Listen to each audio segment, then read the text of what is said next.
Hello everyone, स्वागत है आप सभी का एग्जाम गुरु यूट्यूब चैनल में। दोस्तों, एयरफोर्स एक्स और वाई ग्रुप का 14 जुलाई को फर्स्ट शिफ्ट का एग्जाम समाप्त हो चुका है और अभी तक मुझे जीके, इंग्लिश, मैथ्स और रीजनिंग के जितने भी क्वेश्चंस मिले हैं उसका सॉल्यूशन मैं आपको इस वीडियो में कराने वाला हूँ।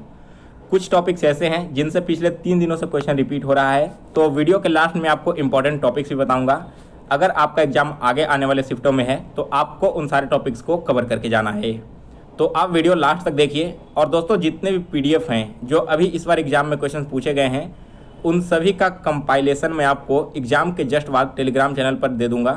तो अगर आपने अभी तक मेरे टेलीग्राम चैनल को ज्वाइन नहीं किया है तो लिंक आपको वीडियो के डिस्क्रिप्शन बॉक्स में मिल जाएगा, आप वहाँ से इसे ज्वाइन कर लेना। और चलिए दोस्तों, अब आज का वीडियो स्टार्ट करते हैं।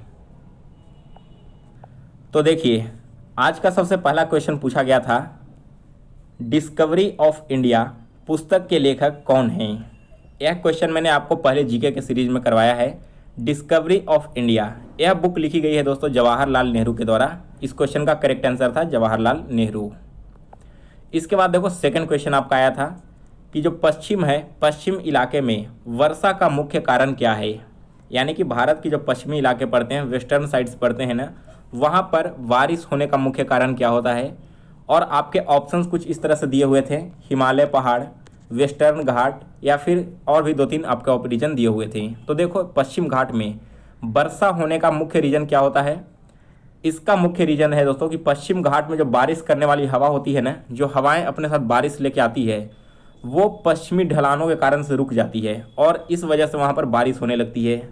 जैसे अगर हम बात करें हिमालयन क्षेत्र की, यानी कि नॉर्थ साइड की, तो यहाँ पर क्या होता है कि जब बारिश वाली हवा आती है तो यह आगे चलते हुए हिमालय पर्वत से टकराती है और आगे नहीं बढ़ पाती। इसी वजह से क्या होता है कि बादल ऊपर बनता है और इस नॉर्थ इलाके में बारिश होनी शुरू हो जाती है।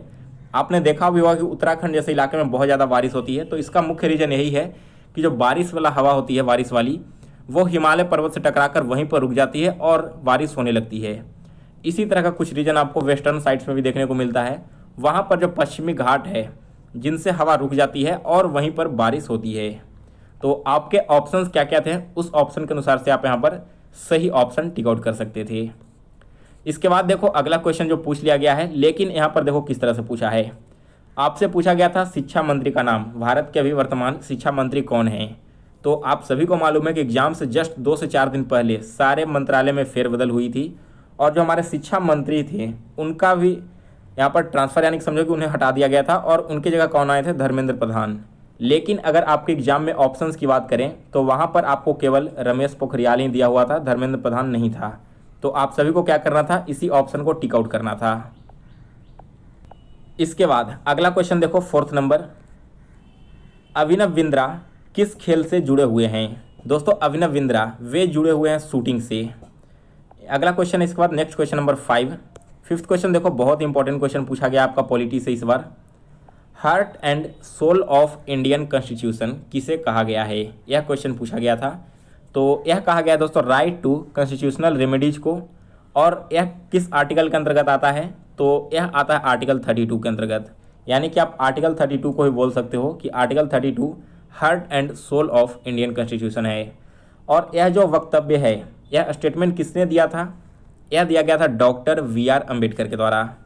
तो दोस्तों, अब यहाँ पर समझते हैं कि यह आर्टिकल 32 क्या है और इसे heart and soul of Indian constitution क्यों कहा गया है।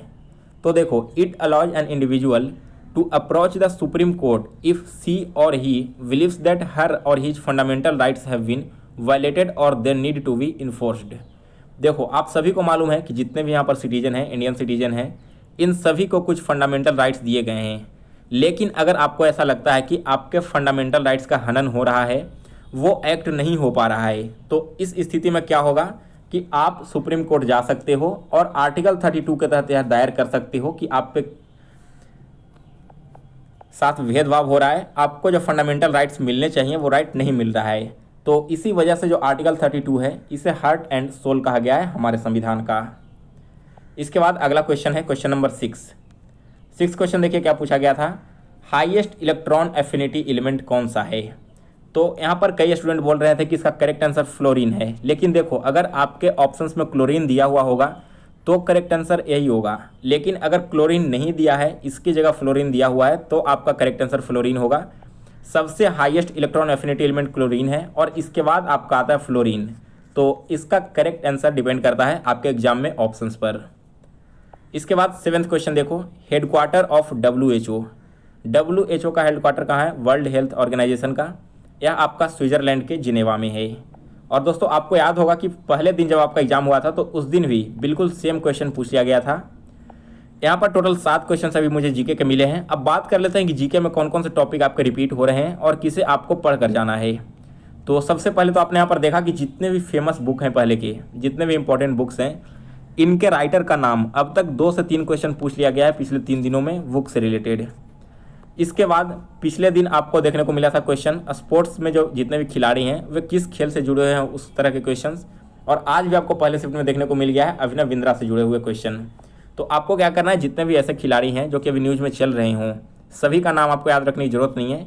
जो न्यूज़ में चल रहे हों उनका नाम और वे किस खेल से जुड़े हुए हैं, ये 2 चीज़ें आप लोग एक बार याद कर लेना। इसके अलावा यहाँ पर आपने देखा कुछ क्वेश्चन रिपीट भी हो रहा है, तो डेली का रिव्यू भी आप देखना नहीं भूलिएगा। क्या पता कोई ऐसा क्वेश्चन हो जो पिछले दिन पूछा हो और फिर से आगे आने वाली शिफ्टों में रिपीट हो जाए। चलिए, तो यहाँ पर जीके का सारा चीज़ क्लियर है। अब आगे बढ़ते हैं इंग्लिश की ओर। तो इंग्लिश में देखेंगे क्या आया है। सबसे पहले आपका खाली स्थान वाला क्वेश्चन आया था, ही arrived dash day before yesterday. यहाँ आपको आर्टिकल यूज करना था, तो आर्टिकल कौन सा यूज होगा? ए आर्टिकल का यूज किया जाएगा। He arrived a day before yesterday.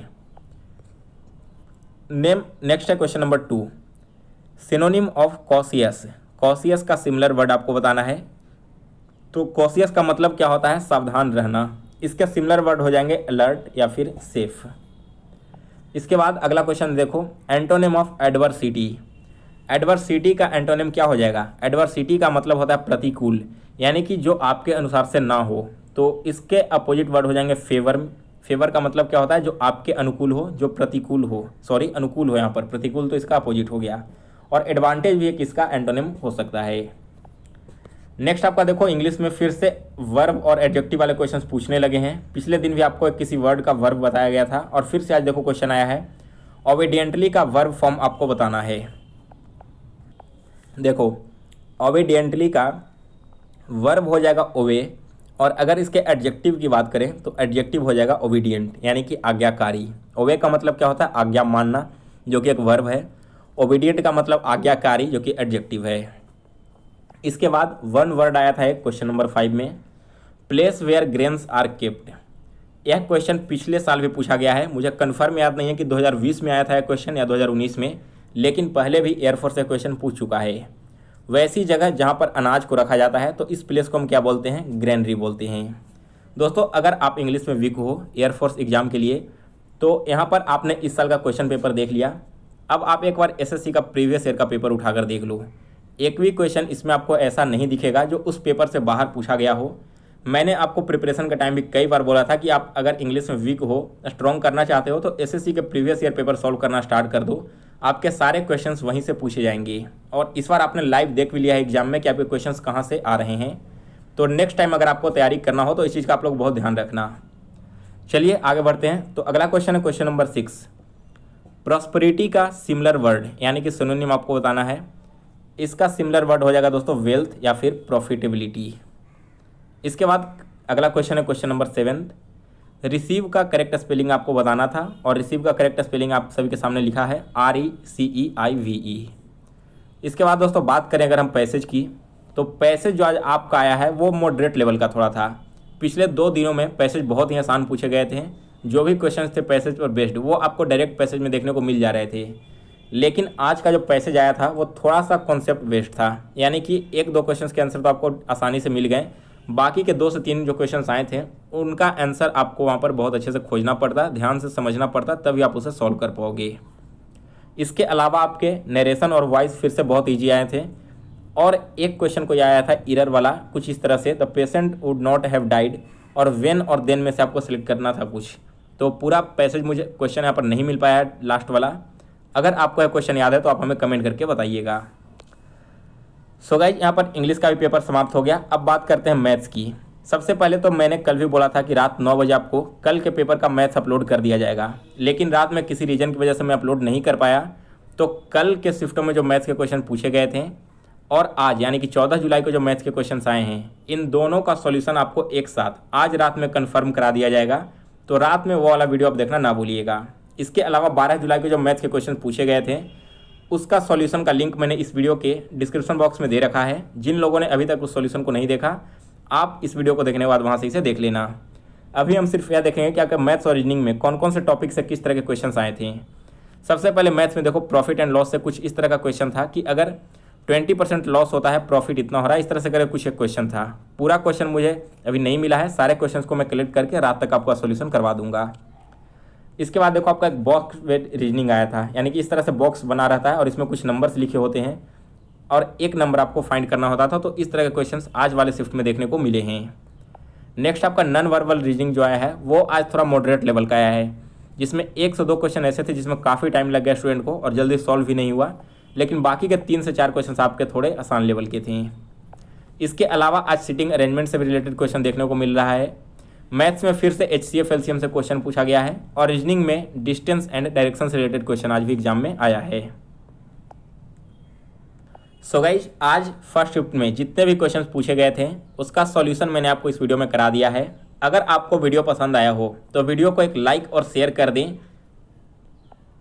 और जो स्टूडेंट इस चैनल पर नए हैं, उनसे एक छोटी सी रिक्वेस्ट है कि आप चैनल को सब्सक्राइब कर बेल नोटिफिकेशन को ऑन कर लें, जिससे आगे आने वाली हर एक वीडियोज़ की नोटिफिकेशन आप तक पहुंचती रहे। तो फिर से मिलेंगे एक नए वीडियो के साथ। तब तक के लिए जय हिंद, जय भारत।